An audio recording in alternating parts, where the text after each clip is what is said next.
over to you. Okay. Hi, everyone. Thanks for hosting Tim and I tonight. Yeah, I'll get started on the presentation in a sec. I'll just introduce myself a little bit further. The Granite is my family's business, and we've been in operation for the last 30 years. We're celebrating our 30th anniversary on the 12th of August this year.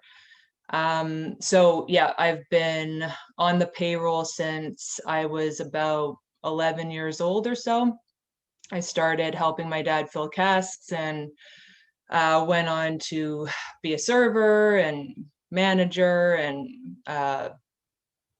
schedule people. I've pretty much done it all. So it's been the last 12 years that I've been head brewer / brewmaster. And yeah, I don't know. So anyway, I'm gonna just get the screen ready for this little presentation that we put together. I'm gonna start with a little history of the Ringwood. Oops, hold on. I've done one PowerPoint presentation before in my life, and I've never done it over Zoom, so please bear with me here. Can everyone see the screen okay? Yeah, okay. So yeah, for those of you, I'll get into Ringwood a little bit more. I'm just going to talk a bit about the history of where it came from. So Ringwood it's been around for over 200 years. I'm just going to go over the last 70, and it will not take that long. But there are two key people that I want to talk about. The first is Peter Austin, and he was the head brewer at Old Hull in Yorkshire from 1951 to 1976. And something I just found out fairly recently was that the yeast was named after the brewery that used it. So I can only imagine that here it would have been called like Old Hull Yeast, and another brewery that was close by in Halifax would have been called Halifax Yeast. And something that still remains to this day is when your yeast isn't working as you want it to, or it starts to slow, or you're having issues with it, you go to another brewery that uses the same yeast as you. And that's how you keep the yeast pure, and that's how you keep it going.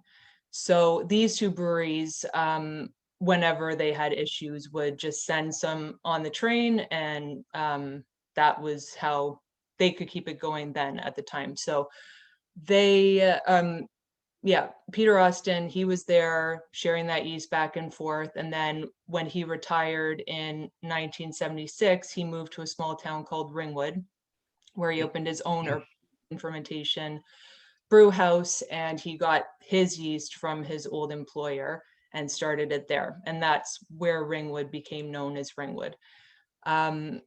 So the second man of note is Alan Pugsley. He started brewing with him there, and they opened a consulting company together called Peter Austin and Partners.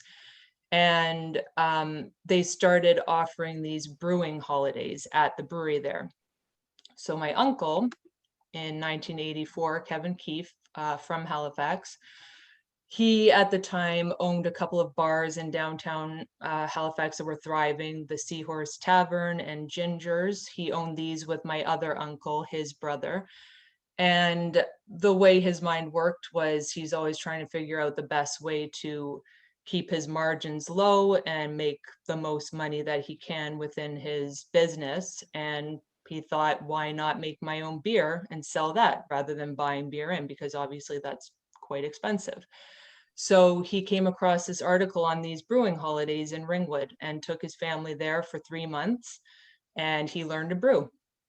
And I guess he'd already, when he decided to do this, he had already gotten a space, because while he was there, he was again going through the newspaper and saw this brew pub that was for sale not too far away.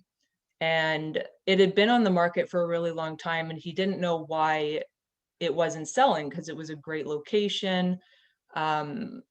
yeah, beautiful spot. But thinking about it, he thought maybe it's the fact that they're selling it as a brew pub with the brewery equipment. So he said, he called the owner up. He's like, I could buy that brewing equipment off your hands. I think that it would sell a lot quicker that way. And the guy said, oh, sure. So he ended up getting the whole system for like 10,000 pounds or something ridiculous. And he said that it ended up selling quite soon after that. So it seemed like that was the issue. So it was a win-win in both for both parties. But anyway, he got his brew house shipped over in 1985 or so, and he opened his doors in 1986. And yeah, when Alan Pugsley came over with the yeast, he wasn't quite ready to go, so he did have the yeast frozen, but then was able to get it going no problem once he had opened his doors. A So small request, Mary Beth. yeah. Can you full screen your slides? They're kind of small on some screens. Oh, are they? Yeah. How do you do that? Your storytelling is great, but we're just getting the little window there. There's a little button down at the bottom that looks like a screen. Over the other way, to the right, see? to the right. This? There, that one. Okay, better? Excellent. Yeah. Okay. Awesome. Okay. All right. So yeah, my dad, he also he had a master's in business. He worked for larger corporations. And as he moved from job to job, they got smaller and smaller. So I think he started at Xerox and then went to American Standard and then ended up at this little business called Colorization that colorized old black and white movies. So if you've ever been to the Granite and you see those two guys that are playing chess right across from the brewery, that's Laurel and Hardy. And he, at his company, colorized a whole bunch of those movies. And there's a group called Sons of the Desert that would meet every Monday. And as a thank you for allowing them to use the space, they made those two guys for my dad. So that's why they've been there the whole time. Some people love them, some people hate them, but they've been very much a part of the presence there for the last like 25 years or something. But since COVID, my brothers and I are like, I think they must be harvesting many germs as children and adults are always touching them. So they've been in the storage room since we've closed down and they'll probably stay there for the rest of the time. But my dad might have something else to say about that. Anyway, so back to why we're here. He thought what my uncle was doing was great. Like a lot of people, they want to be their own boss. So he went over to Halifax and learned to brew with my uncle, and then also went over to Maine and went to Alan Pugsley's brewery and spent a couple of weeks brewing with him. And yeah, got the keys in March and opened his doors in August. And we were pouring our best bitter, our peculiar, and our Keefe's Irish Stout, which in 1991 was fairly ballsy, I would say, because there was not a market for craft beer at the time, especially English craft beer. But they've obviously done well over the years. Those are the beers that people come for. And yeah, they've stuck around for a while. So that is that. Okay, so the Ringwood yeast, a very controversial yeast, I would say, just from the differing opinions that I've heard over my career. But yeah, it's two strains. It's highly attenuative and 70% highly attenuative, 30% highly flocculating. And it is obviously meant to be open fermented. So over the years, we've learned to work with this yeast because it can throw you many curveballs.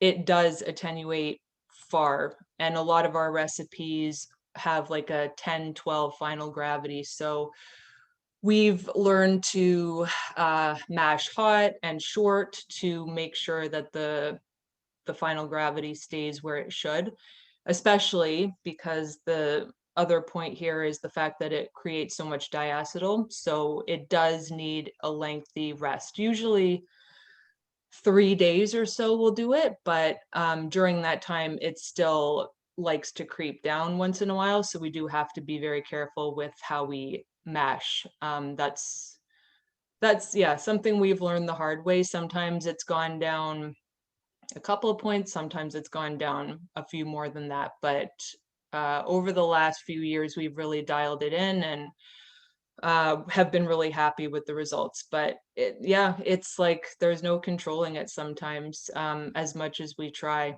So to speed up the conversion of diacetyl, we use ALDC for every brew. That helps quite a bit, but again, it does produce a lot of ringwood, or sorry, a lot of diacetyl.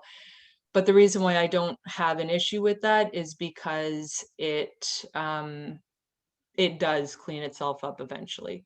And for the English styles that we make, I think that it adds a lot of depth and a lot more flavor that you don't get from other yeasts, especially styles like bitters.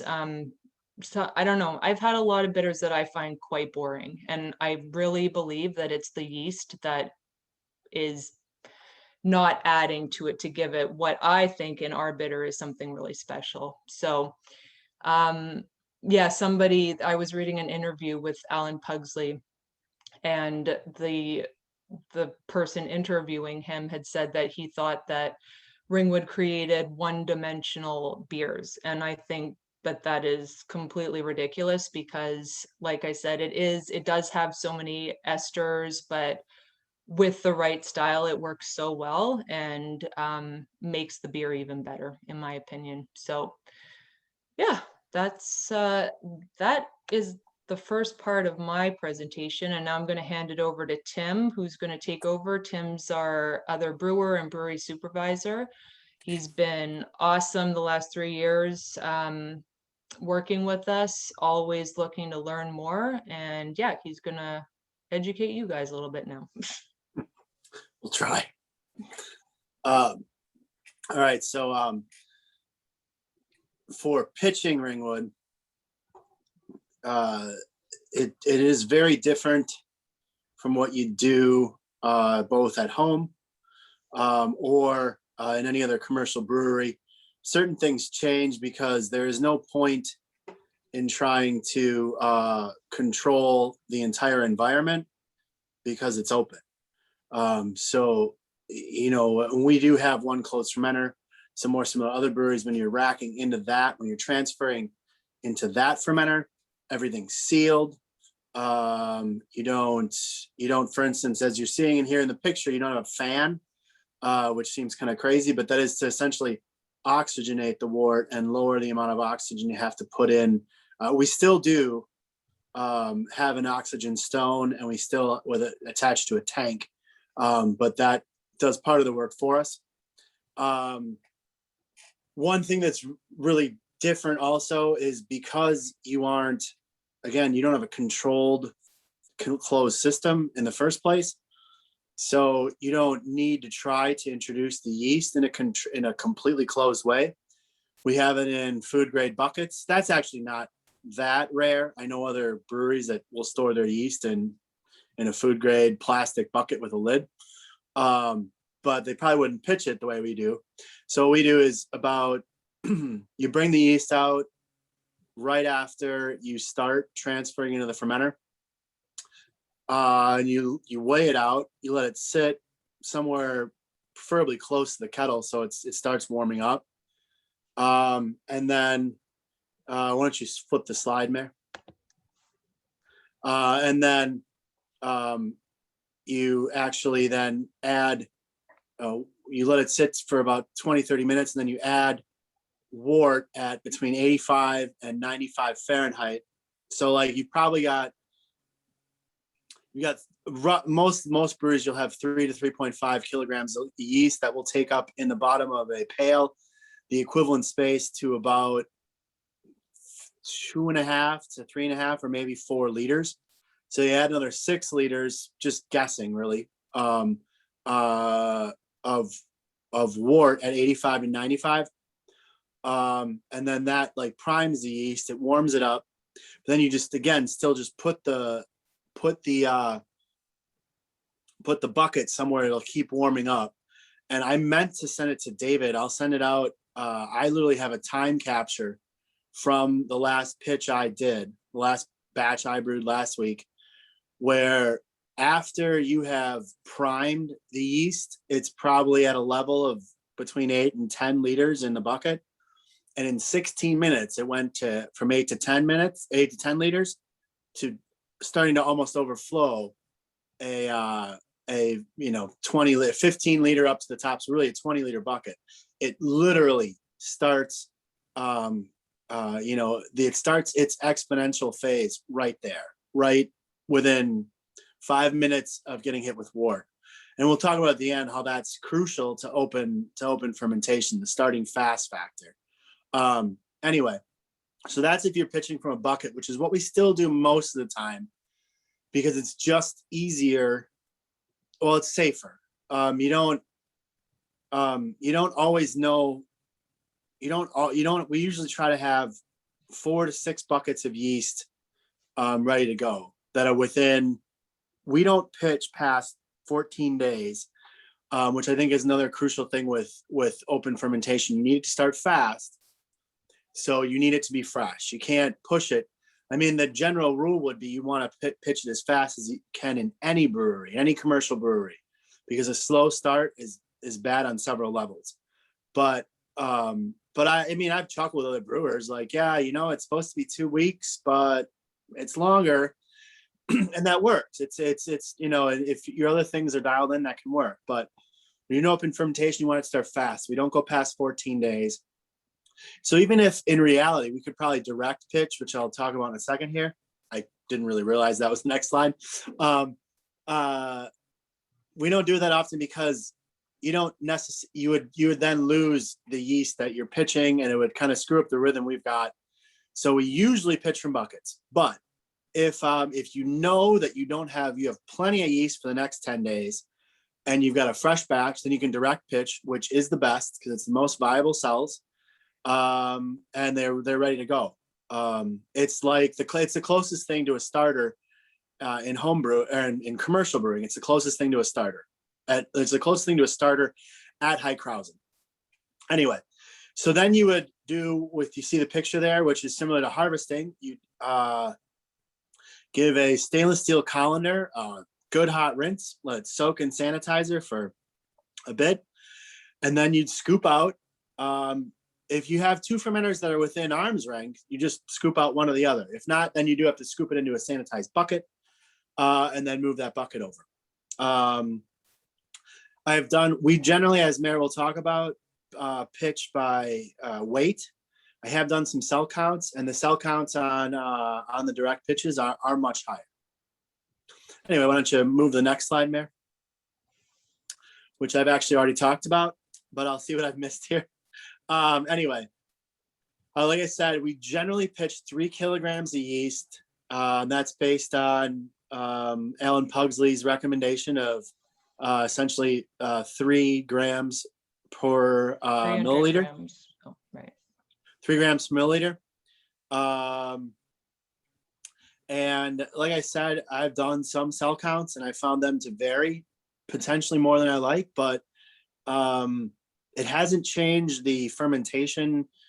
It hasn't changed how I haven't ever noticed a trend. If I think that pitch was a little light, I haven't generally seen that fermented less or generated more esters. In general, if I had to guess, we might be underpitching a bit, which would generate more esters, which might not be everyone's favorite part of Ringwood. But the other thing about one thing that's very different, I think a lot of you know me, but I'm also a home brewer. I've been a home brewer for a long time. I still do it. I'm drinking homebrew right here.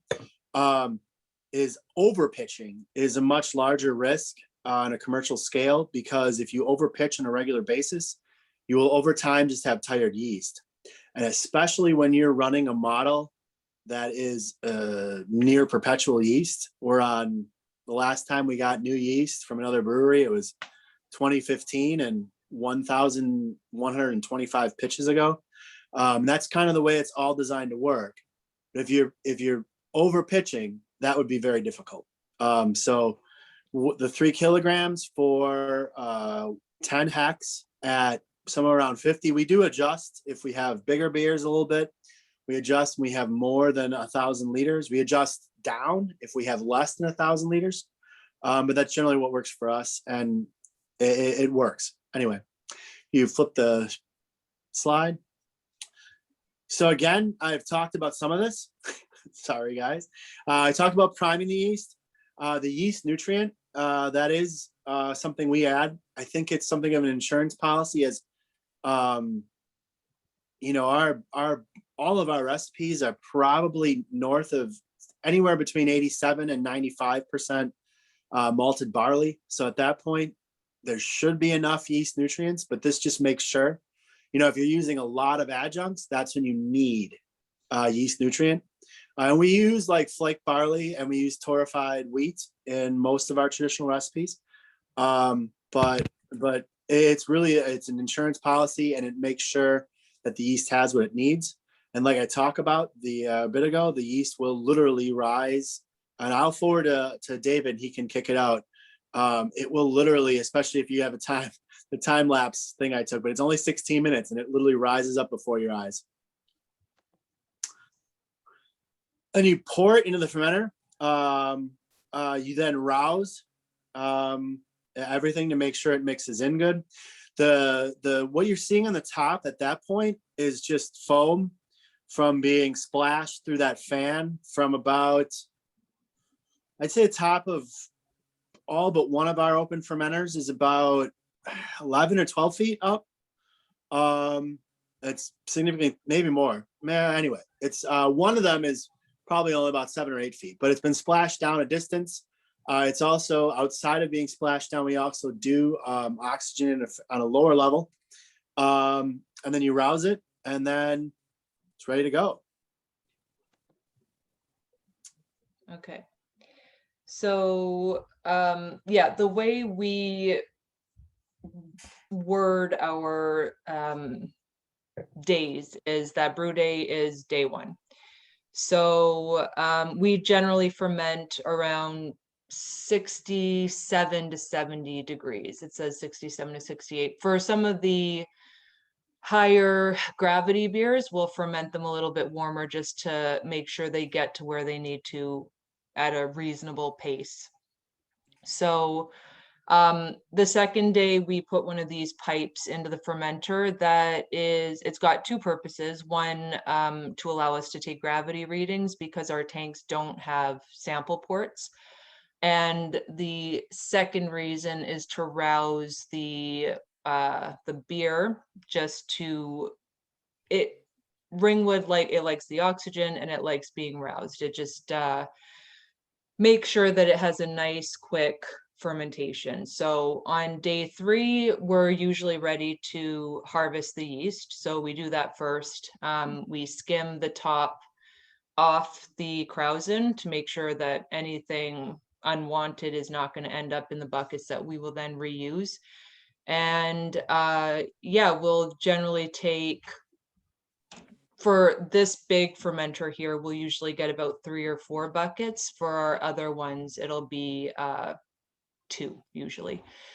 And yeah, this is what it looks like on day 2 in our big fermenter, because it doesn't have the extensions on it that the other ones do. So yeah, it's often me that brews the first batch of Ringwood, and then Tim does the second one, and then I have to deal with this on the 3rd day because we alternate our days in the brew house. So I had to do that the other day, and anyway, it's yeah, it cleans up easily enough, I guess, but yeah, just part and parcel with Ringwood. So something I've learned to accept over the years.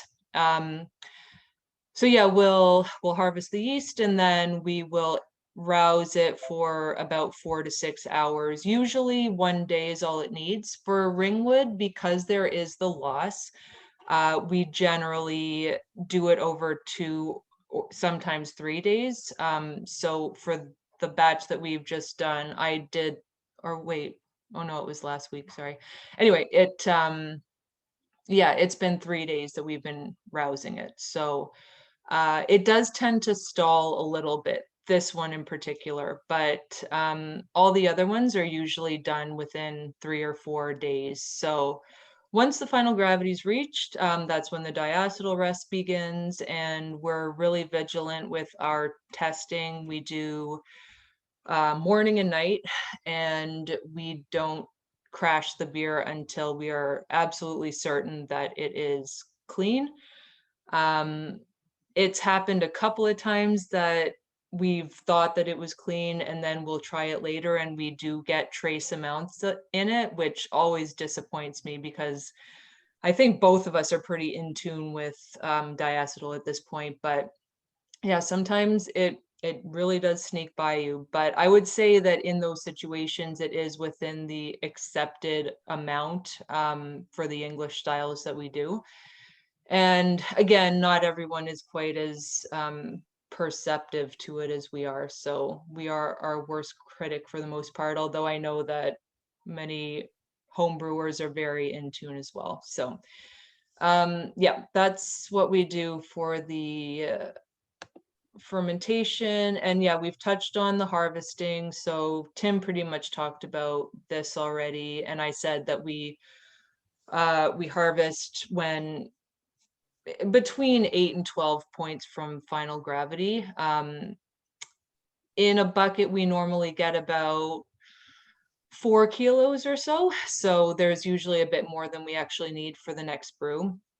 And yeah, like he said, we use the food grade buckets, scoop it in there, and yeah, just clamp the lid on nice and tight and make sure that the fridge is at 4 degrees, because if it does get warmer, it will start to ferment in the bucket. And I think the last time that we did have to get new yeast, it was because we were storing the yeast unknowingly in a warmer fridge than we thought. So yeah, by the time we pitched it, it was just already tired and wasn't fermenting as it should. So yeah, again, live and learn, but we always make sure that we've got our temperature gauge outside of the fridge and that it's reading what it should. And if it isn't, then we will move it to another fridge that is cold enough so that we are taking care of it. All right, back over to Tim for sanitation practices. Okay, so Ringwood, in terms of with sanitation, the first thing to think of is that because it's so robust, it doesn't, and because it's top cropped, which, I mean, again, from a home versus commercial brewing, most commercial brewers are going to bottom crop. As a home brewer, I rarely reuse yeast. It just is more work than $10 is worth. But if I ever have, it's always been bottom cropped. I know there are ways to top crop at home, but I just haven't ever tried them. In any case, so we don't need to acid wash, or at home, for instance, a few times I have it not acid washed, but I have rinsed and done that procedure. We don't need to do that. We just make sure the buckets after you use them, you run them through the dishwasher in the restaurant, which includes both a cleaning, a rinsing, and a sanitizing cycle. And then when you go to use them again, you run them through the dishwasher. You then rinse them after they leave the dishwasher, and you put it in sanitizer for a bit. So you make sure the bucket itself is perfectly clean. If anything is ever in a bucket that we're little, not always, like even when we have buckets that have other yeasts, we have top crop 1318 out of our closed fermenter. And we make sure that if that bucket has yeast, it's not Ringwood. Even if the bucket seems good, even if it doesn't have any scratches on the inside, we just don't use it for Ringwood then. Although if I'm honest, outside of a Saison yeast or something diastatic, I would figure that the threat would be to that yeast and probably not to Ringwood. But anyway, like I said, stored at right, like Mary was talking about, stored at the right temperature, and always ensuring that the top layer is skimmed, because in any brewing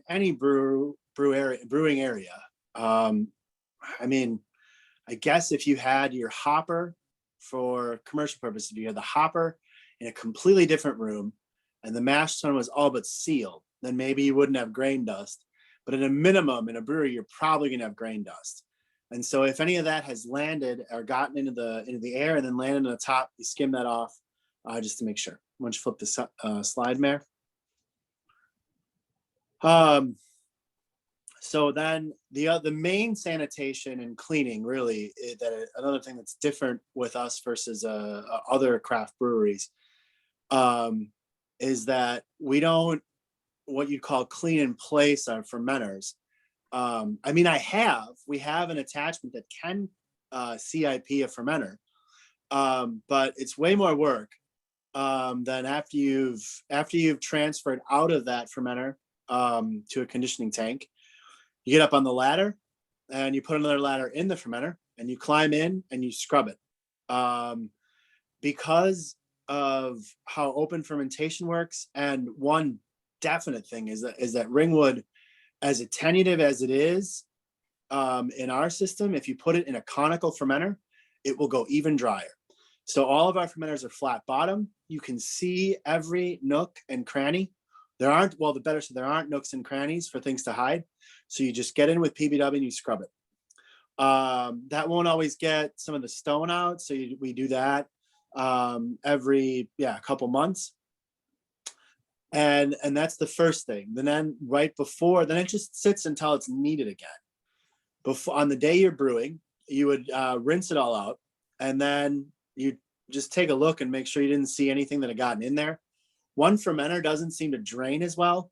It's not in the picture, but so you got to make sure that there isn't like a spot right near the bottom port, the drain, better said, or the racking port, that you need to climb in and scrub quick. But as long as everything looks clean, then we use a chemical called Diversol, which is a cleaner or a sanitizer, but we use it for this purpose at well above, to where you have to rinse it out. I mean, I think this again comes from the whole system that Alan Pugsley and Peter Austin put together for new breweries. But the idea being, you can't control the entire environment. What you can control is that you're, like, for lack of a better phrase, you're nuking anything that's on that stainless steel. So you put that in there, let it sit for the contact time, and then you rinse it out. And then you do that as close to before you would transfer in as possible. We call it cast out. Other breweries would call the transfer into a fermenter knockout. Same thing. I don't think that's an open fermenter versus closed fermenter difference. It's just we use a different term. Anyway, but like I said, so you do all those things. I mean, literally, after you spray Diversol and you rinse it out, it's one of those times you can smell. It's a different smell than bleach. It's a chlorinated caustic chemical, but it's a different smell than that. But it just smells clean. Anyway, Mary, you want to flip the slide? And this isn't necessarily part and parcel of open fermentation, but they seem to go hand in hand. Obviously, for our entire lifetime and most English brew pubs, we've always done casks. So we have, in normal non-COVID times, which are getting a little harder to remember right now, we always have 3 regular cask beers. We have Best Bitter Special, which is our best bitter but dry hopped. We also have IPA and Hopping Mad.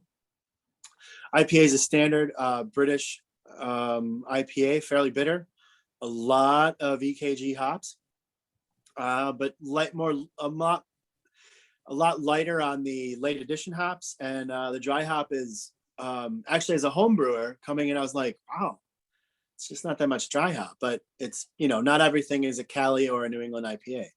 Hopping Mad is more hop forward, all Cascade hops, but again, more of an English style in terms of the hopping schedule.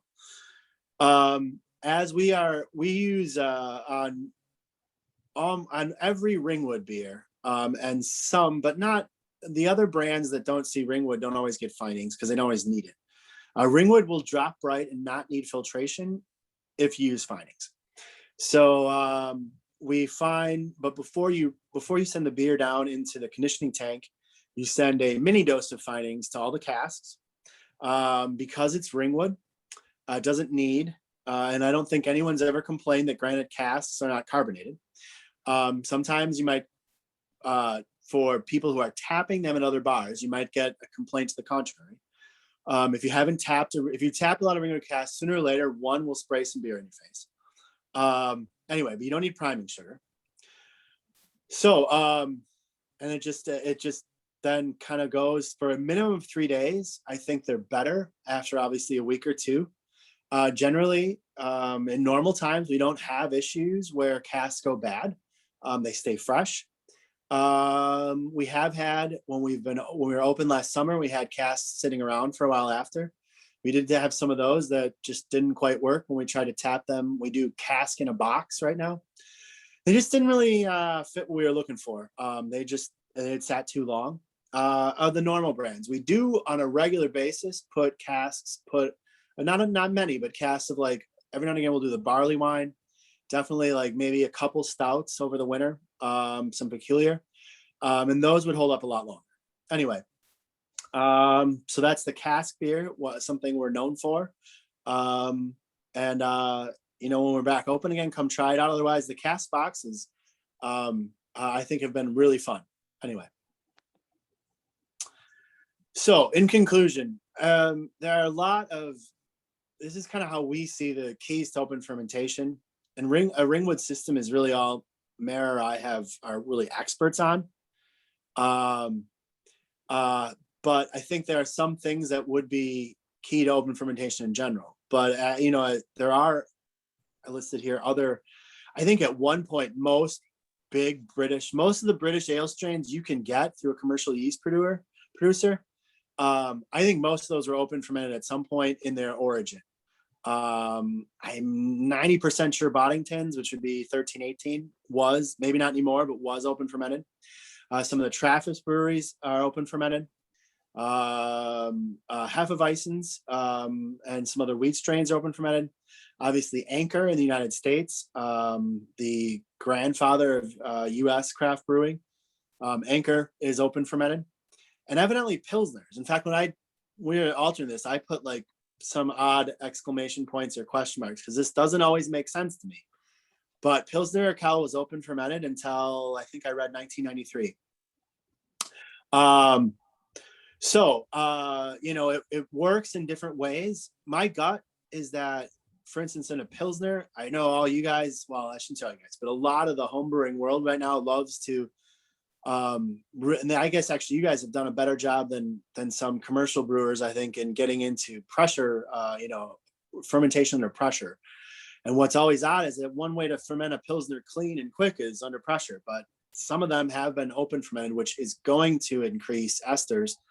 I guess you'd probably work with that temperature wise, or my assumption would be, as we'll get into a second, is that unless you're using certain strains of yeast, you'd want to you could open ferment for a couple of days and it would, for instance, in a Pilsner, clear sulfur faster.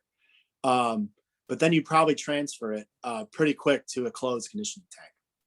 In any case, but so what I'm getting at is I think from our experience, I think some fundamentals should apply. Most of the yeast needs to protect itself. You're not closing it. You've sanitized it by like rinsing it, not, for instance, running a spray ball of Sani and then pushing all the Sani that's in the tank out with carbon dioxide. So you have two things in there: carbon dioxide and a little residual sanitizer in a closed tank. This is a different situation. So the yeast has to be able to protect itself. And I mean, the key that I think all of these strains would have to have is it's got to start fast. I don't know exactly when Ringwood starts after, like how long its lag time is in terms of producing a Crozen. I would guess that if I pitch yeast at 2:30 and I don't leave till 5:30, I would guess if I did a reading, I might see already a little bit of drop at least. I would guess based again on that bucket taking off in front of you. But we'd have to, it'd be interesting to put a camera out and see when you start to see a Crozen form again. But I can say that the next morning, it's going to be high. It's going to be 8, 10, 12 inches above wherever you pitched at. And it is normal for us to see a minimum of 10, 12, 14 point drop overnight. If you Sometimes think more. about it, Tim, with the second batch of Ringwood, when we're doing our double brews, there's not a lot of room between the top of the fermenter and where the krausen is when you're finished. It's usually like 6 to 8 inches or so from the top. Yeah. But by the time you are mopping up and getting ready to go, it has already started to come over the top. So it's probably working a lot quicker. Yeah, we just don't look inside and see it. Yeah, but I mean, that one is also, I think, Because the yeast is active in there already. because the yeast but- is in there when I'm racking in, when we're racking Yeah. into it. But yeah, but no, I don't doubt. I guess, yeah, it's hard to say because we don't have in a 10 hec old school brewer, we don't have the technology to track fermentation from the inside. But if we did, I'm confident that I'd be starting. I guess I'm trying to get it. I don't know for sure, but I'm confident starting before I go home, well before I go home.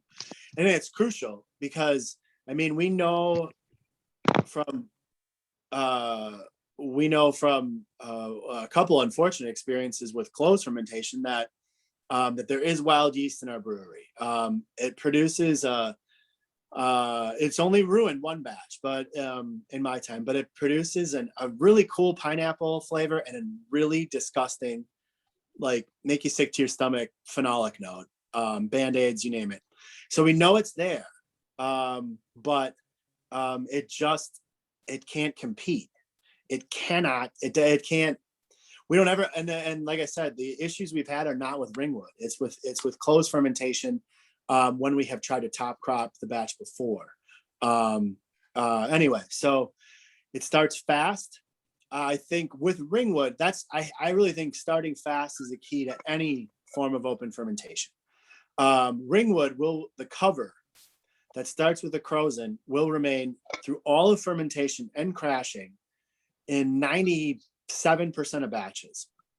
There are a few that drop, and then like stout, for whatever reason, potentially the sheer amount of roasted barley in it. One, as a side point, one of the things I find fascinating is that, and our Keefe's Irish Stout has 14% roasted barley in it, which is, I remember I looked at the recipe, I thought that was insane. But I've never gotten an acrid note. I've never gotten an over roasted note. One batch in particular, I remember right after I started, tasted a little touch roastier. Half the customers seemed to like it better. They did some of the regulars noticed it, but I think we figured out that someone forgot to add calcium chloride altogether. I was a newer brewer at the time, but even then, even when your water is still screwed up, it was still really drinkable. Nothing. Anyway, that's just a lot. That's a lot of roasted barley. And so Ringwood, for instance, I don't know what amount you can throw at it. I think you can throw as much as you want at it, and it won't, because of the way Ringwood, the esters work, the way it ferments, it works. Anyway, but stout, every now and again, the cover will drop, and then we have a plexiglass top that we rinse, sanitize, and put on top. Now, by the time stout's dropping, your alcohol percentage is going to be, I mean, stout's a lower alcohol beer, but it's going to be well north of 4%. It's going to be in the last day of fermentation or probably during crashing. So it's a high enough alcohol that the beer isn't very vulnerable anymore. The other thing with open fermentation that makes it work better is, especially if you want to continue repitching, and evidently I didn't catch my own, I had typed in repitching in this presentation, and autocorrect thought it should be repatching. In any case, if you want to repitch a lot, but even in general, I think top cropping is the key, because you don't have the trub, you don't have any hop material. It's just yeast and beer. And so it's just a purer, I mean, I literally think I was reading something where another brewer at a much larger brewery referred to how long they were talking about how long they can keep something going. He's like, I mean, it's not like top cropping where you have near perpetual yeast. And that is the deal. It just keeps going. It obviously changes. I would love to. I know there are some academics looking into serial repitching, even in a closed fermentation. So like what they consider crazy is if you take Cali and you try to repitch it for 10, 12, 15, 20 batches. They've tracked it and they've seen mutation. I'm sure our yeast has changed over time, but not to the point of producing flavors. You? Huh? In any case, so I would love to, the next time we do get new yeast, I would love to see if we can get some on board to track it and just see what changes. That'd be interesting. Anyway, but so those are those are kind of what we see as the keys that work. Mostly what works for us. But like I said, I think starting fast, is the way it works because the yeast essentially protects itself.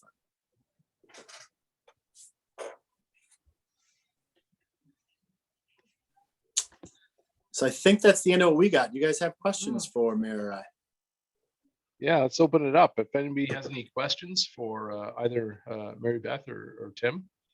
I have one, and Tim's probably the perfect person to ask this because he's a self-identified one of us homebrewers as well as wrangling this business. I mean, in our context, top cropping is not really something that I've even considered before, and I'm talking about any yeast really. But in the homebrew scenario, the challenge would be obviously figuring out how to time that, which is you brew on a Sunday, you go to work, you come back next Sunday and deal with it. And then the other part of it is that should you be top cropping at the right time, I mean, ideally it's a repitch situation, but it's never going to be that. You have to clean it and store it, which means being a mini laboratory in some ways. Realistically, I don't know. I'm not saying tell me how to do it. I'm saying, what's your advice to pursuing the concept for somebody with skill? I think you need to have either a stainless steel bucket fermenter, or you'd have to use a pail. I cannot think of any way. I think I've read somebody talking about how they try to top crop through a normal carboy. That'd be almost impossible. And understanding, even unless if you're using a normal carboy, when you're racking in, that's closed fermentation, but it's not as closed as a conical at a brewery, because as you're racking in, the top's open. So you would still want to skim that top off, so you just couldn't do it.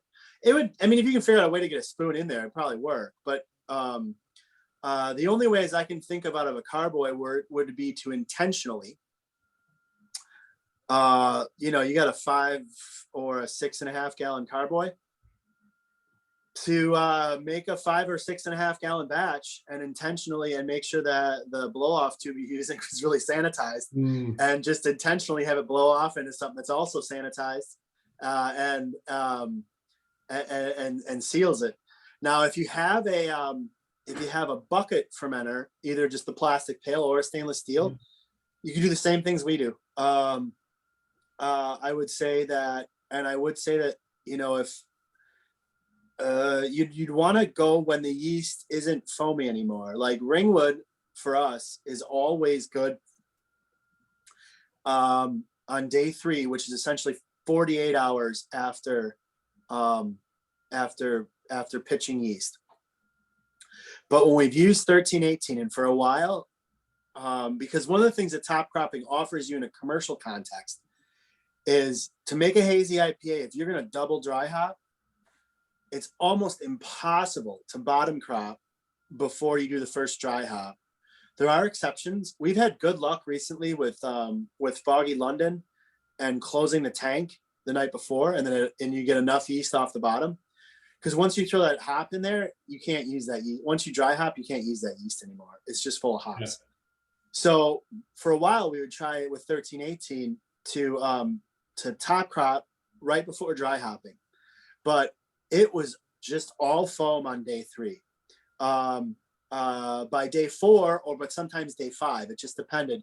It would get of a better consistency to top crop.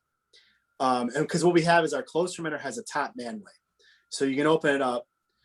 We've stopped doing that because the one problematic batch, the time before, it had been top crop and something got in it. It wasn't ruined, but it wasn't what we wanted it to be. So we've stopped doing that. In any case, so I would say at home, you would do the same things we do. You'd pull the top off, ideally skim a little bit off, and then your stainless steel, spoon, whatever you use to stir the kettle, make sure it's good and sanitized, and put it into jars, again, that have also been preferably, ideally, even like more sterilized, but, and then just hold it. But I completely understand. That's why I don't usually do it at home. You'd have to plan 2 batches in a row pretty quick if you were going to top crop one or the other. But you could use, one upside outside of saving money, which is fun. Again, not something when I'm homebrewing I usually bother with that much. I just buy a new pitch. But you could store something and then use the same calculator as to how old it is. And you'd have to kind of guess a little more. You might have to use a hybrid of Mr. Malty and one of the other calculators, because you'd have to calculate the slurry more. And then, do a starter again. And the thing is, you'd get a little different character. So the other thing is that, like, top cropping British strains, I haven't found, like with Ringwood, we don't see that much drift with reusing yeast after batch after batch after batch. And I think the most we've gotten top cropping 1318 was 13 batches. And again, I didn't see a lot of drift. It started to get a little slow at the end. But for instance, I don't know the ins and the outs of how they do it, but I know I think somebody just said that Westmalle top crops. And I remember reading Brew Like a Monk, and some of those breweries top crop. Now, Belgian strains are a different animal in terms of the 2nd, 3rd, 4th generation would introduce, different flavors, which would be cool.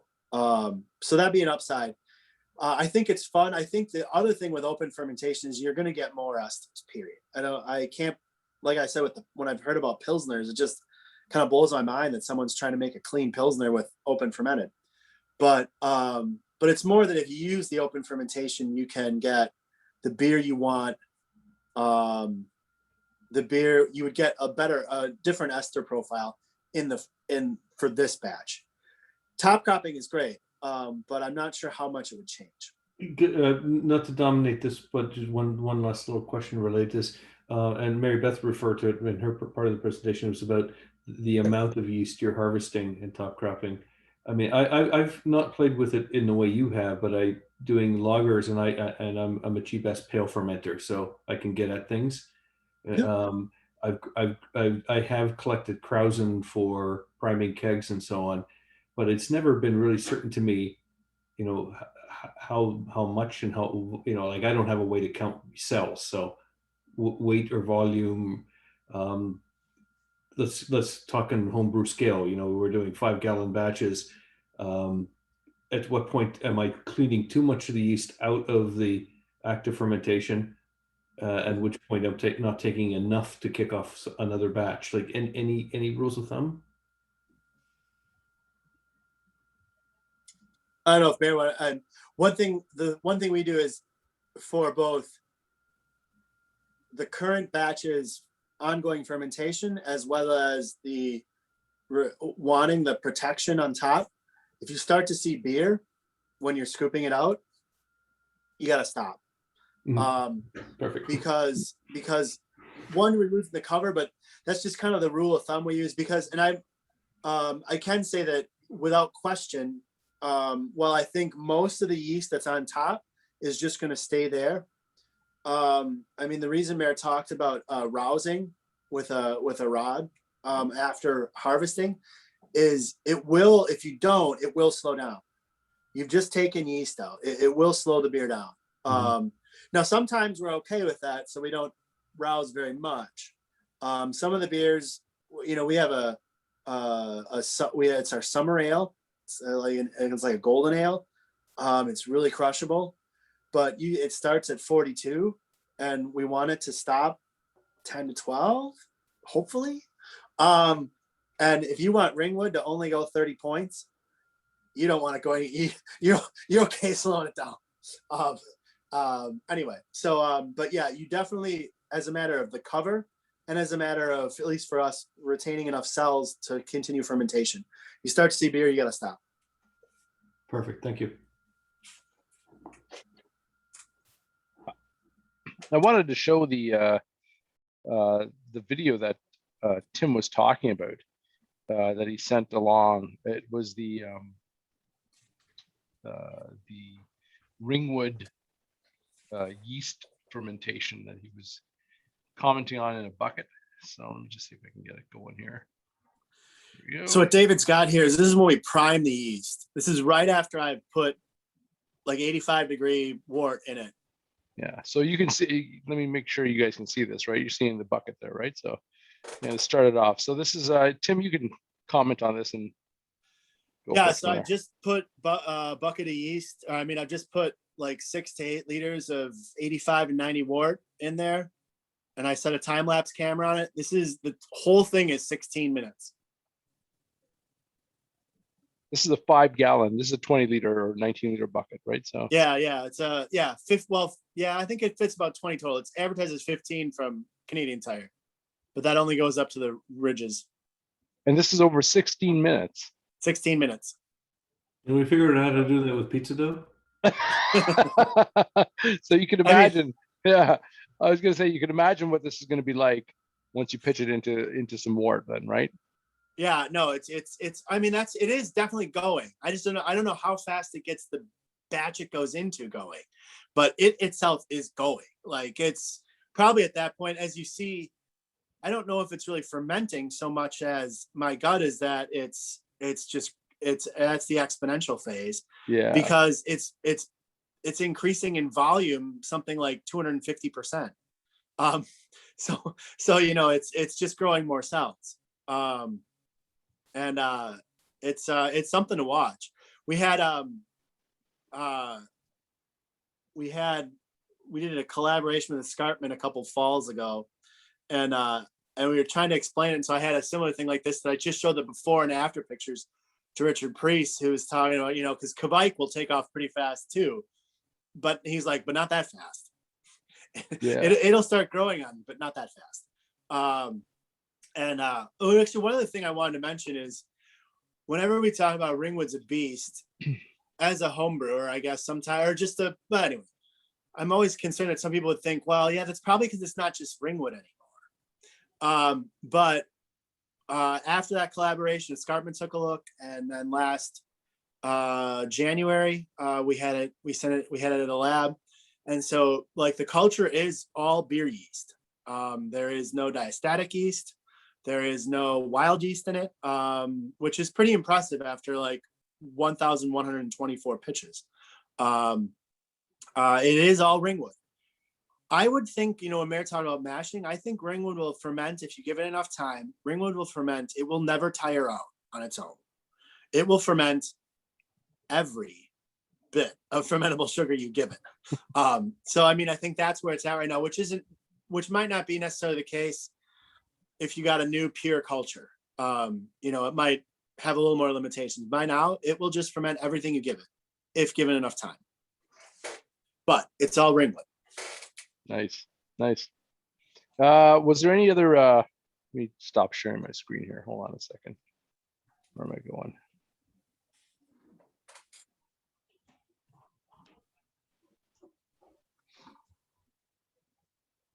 Oops. I thought I was going to stop. Oh, there it is. So was there any other questions that you guys had, maybe for Mary Beth or for Tim? I had a question. You're saying when you're finished fermenting, you take the top off, or like you said, you scoop the top off in case you get some stuff in it, and then use the rest of the yeast, or what do you do with it? Like, you crop We off just, the foam? we discard it. So yeah, there's probably like 3 or 4 layers worth of yeast that you can take before you get to beer. So it's just like the first little bit, as we see it, that we skim off the top. We discard it, we sanitize the colander again, we get a new bucket, and we from then we'll keep what we take. So as it starts, the beginning part you take off, and then you let it keep fermenting out. No, this is on day 3 when we Okay. will harvest the yeast. Right. So yeah, it's only once we are ready to harvest that we take that top layer off. Because I did some open fermenting in the bucket downstairs, and what I noticed was it'll get foamy, and then it's foamy, and then if you let it sit longer for another day or so, it gets sort of slick, like greasy looking, like sort of sticky, greasy. And then sometimes you also get like a brown, I guess brown stuff in the foam, but it'll turn greasy. So do you take the first part off and let it get sort of greasy and then use that part? When you were fermenting that way, were you taking gravity readings? No, I just let it sort Okay, of go. And because I would say at that point you wouldn't want that yeast anymore.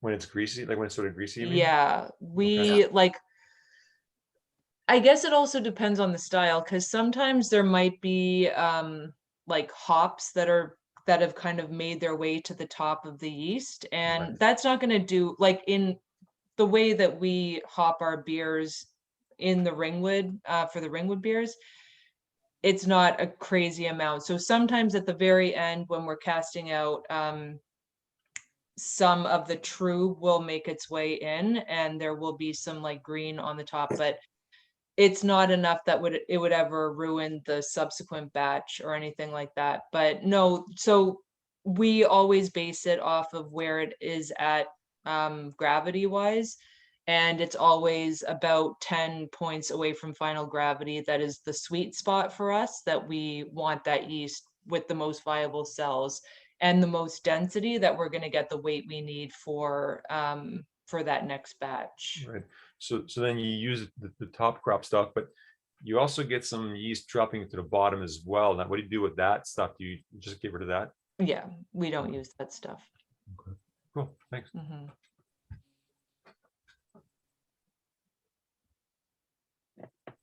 Was there any other questions for either Mary Beth or Tim on the excellent presentation on Ringwood, and also some history on Granite and how it came to be? One of the OG brew pubs in Toronto. Hey guys, I don't have a question, but just a comment. Wanted to say thanks so much. Myself, my family, a bunch of my friends been visiting the Granite since long before I ever imagined I would be a home brewer.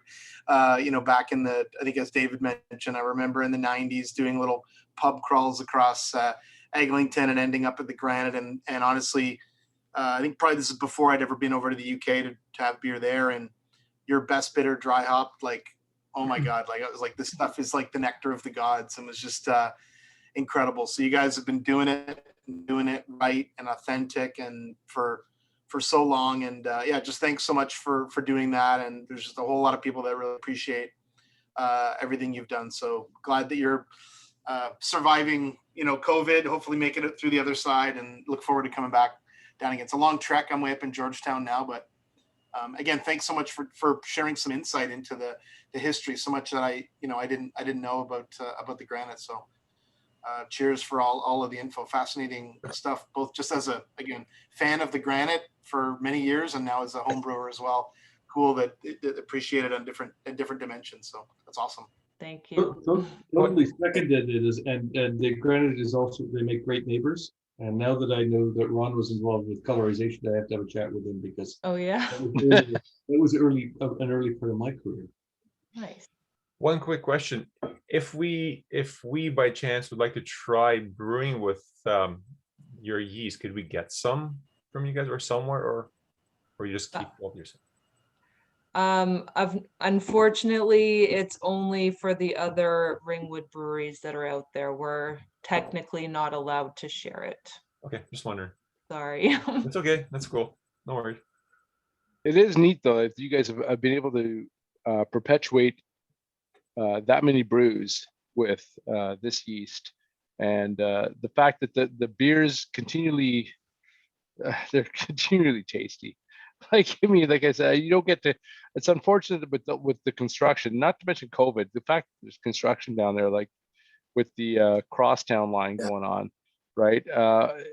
But if you get a chance, if you're in Toronto and you get an opportunity, there's different ways to get there. You know, get to the Granite and have something. You know, if we ever get to the opportunity, which we will, you know, in the coming months, to open back up again, and you get a chance to have the cask. We were talking about it in the chat. The mild that you guys do, that's on a sparkler in a cask. That's something special, right? You know, it's so tasty. It is so tasty, right? And it's so good. And it's something that, again, it's a style that you don't get often, and you don't get because people aren't paying attention to it. They're they miss it, right? And you know, in the world of hazy IPAs, which I enjoy too, right? It's kind of nice to have that style still out there and being brewed, because you're not going to get it. It's hard to find commercially, right? So, are there any other questions for either Mary Beth or Tim? If not, we can let them loose. I'm sure they can. I don't have a question, but I wanted to mention that the beer that Granite brewed with David Green is still available in the store. I don't think you can see it There's through the not camera. much left of it. I can tell you, yeah, this is a good point, Eric. I mean, it is a damn tasty beer, that Golden Ale. I had one of those tonight, and then I also drank the Celebrating Sisters Irish Red, and both of those beers are really fantastic. I think I ordered 5 or 6 of each of them, and I had to save the last 2 just to make it through to the meeting tonight. Sweet. Crushable. And I'll second John Walter's point on put it out there for 30 some odd years since I've been to your brewery, and always appreciating what you guys have been doing down there. Thank you. Cheers. Thank you. So if there's nothing else, we can stop the recording, and also let Tim and Mary Beth head out if they want, or they can stay and we can talk beer. Okay. I just want to say thank you to both of you, though. That was really a good presentation, and it's you know, like I said, OG brewery, OG brew pub in Toronto. Even pre, you know, people like to say Mill Street, but pre-Mill Street, right? And around the same time as maybe Amsterdam, maybe Rotterdam, right? That's about it. Not old. There weren't many. Pre-Dennison's. Ouch. Yeah. Oh, definitely pre-Dennison's. Oh, yeah. Yeah, well So done. thanks, Mary Beth, and thanks, Tim. Does anybody remember the Spruce Thanks, Goose? John. Thank you. I think an extract brewery that was just down the street from Granite. Which one, sorry? Spruce Goose. Yeah, I was trying to remember the name actually. That's just in between Mount Pleasant and Young, right? Yeah, that became a Mama's Pizza or something strange. Like it just, I mean, I think they had good intentions, but boy, that was, Yeah, it never really went anywhere. that was before my legal drinking age, but my dad was telling me about it. Yeah. They opened very close at the time, but they just had a different model. Yeah.